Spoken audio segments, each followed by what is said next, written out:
जन्मों मृत्यु बिये, जन्मों मृत्यु बिये, तीन विधाता निये। क्यों सुकुमार जी?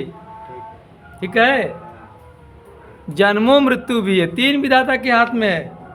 लेकिन तीन ही नहीं, अरे जिसने श्वास को बनाया, जिसने हमें और आपको बनाया, यहां तक के राक्षस को भी बनाया,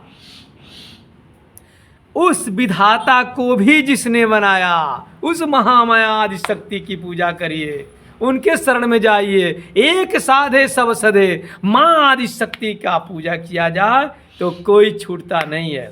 वो विधाता जिसके हाथ में जन्म मृत्यु और विवाह है, वो भी साथ में आते हैं, वो भी आशीर्वाद देते हैं। क्यों? आपके माँ बाप को यदि सम्मान किया जाए तो आप नाराज हो जाएंगे? आपको न पूछा जाए लेकिन आपके माँ बाप का सम्मान बढ़ाया जाए तो आप नाराज नहीं होंगे। यदि होते हैं तो ये आपकी नासमझी है। माँ और पिता के प्रति आपके स्नेह में कमी है। आपके ऊपर आपके बुरे संगत का असर है। संगत से सब होता है, संगत से सब जाए, बांस फांस मिश्री एक ही भाव बिकाए। संगत का बहुत असर पड़ता है। आप धूपकाठी जानते हैं, अगरबत्ती, कुछ लोग कहते हैं महाराज जी उसमें तो बांस की तीली पड़ती है, वो तो अशुद्ध हुआ। अबे कैसे अशुद्ध हुआ? हमारे यहाँ उत्तर प्रदेश में चले जाइए, जिस बांस से डेड बॉडी को ले जाने के लिए टिकटी बनती है, उसी बांस से विवाह के समय वह दाम्पत्य जीवन में दो आत्माओं को एक करने के लिए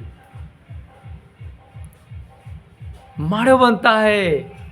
यहाँ तक कि पूजा अर्चना हर जगह बांस और बांस के पत्ते का भी प्रयोग होता है। फिर यह भ्रांति निकाल दो कि अगरबत्ती में बांस की तीली पड़ती है तो अशुद्ध हो गया। अरे अशुद्ध कैसे हुआ? जब संगत से गुड़ होते हैं, संगत से गुड़ जाए। बांस फांस मिश्री एक के भाव बिकाए। वो मिश्री में जो बांस लगती है ना, वो भी उसी दाम में चली जाती है। संगत का प्रभाव, जिस समय बांस अपने चारों तरफ अगरबत्ती के उस लेप का, उस मसाले का आवरण अपने ऊपर ढक लेता है, संगत बदल देता है, अपना संगत उस सुगंध से कर लेता है, उस समय उसका रंगत बदल जाता है। संगत से रंगत बदल जाती है। संगत में रहेंगे वैसा ही आप भी बन जाएंगे। देवी और देवताओं का विचार में रहेंगे तो आप भी पूजनीय, वंदनीय, प्रशंसनीय हो जाओगे।